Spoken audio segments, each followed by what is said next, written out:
In this week's Torah portion of Shelach, we read the horrifying story of the spies.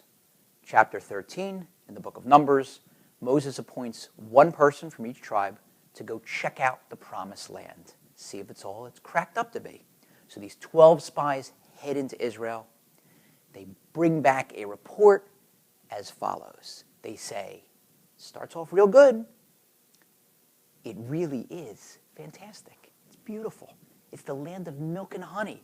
And look at this fruit we brought back. They bring back these enormous grapes. It takes multiple spies to carry these huge grapes on these poles. And they bring back a huge pomegranate and a huge fig. They say it's a land flowing with milk and honey. But, they go on to say, there's no way we will ever be able to conquer it. The people there are huge. The cities are fortified. They're giants. We have no chance. That's what 10 of the spies say.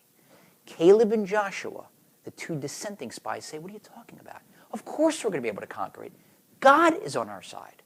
Remember as a kid in school, you're in the schoolyard at recess, you start picking up teams, and everybody knows when you choose teams, whoever chooses first, the other team gets the next 2 picks. Well, if you get to pick first, like we were able to do, and you get to pick God on your team, it doesn't matter if the other team picks 10 million people, you're going to win. And that's what Joshua and Caleb tried to convince the Israelites. But they didn't buy it. They listened to the bad report of the majority 10 spies, and they started crying and started saying to Moses, this is ridiculous. We don't want to go to Israel. We're never going to be able to conquer it. Let us go back to Egypt. We never should have left. And they get punished very severely. The 10 spies die in a plague. The other Israelites are doomed to wander for another 40 years in the desert before they can get to the promised land, and they don't even get there. Only their children make it.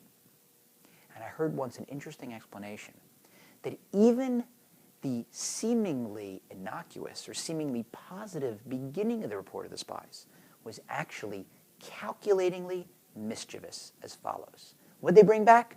Grapes, a pomegranate, a fig. But Israel's also known for other species.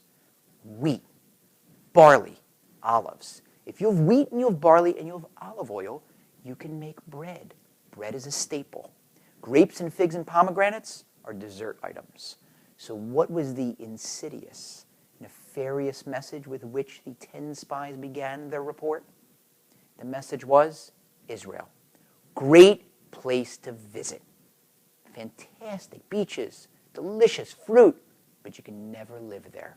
No bread.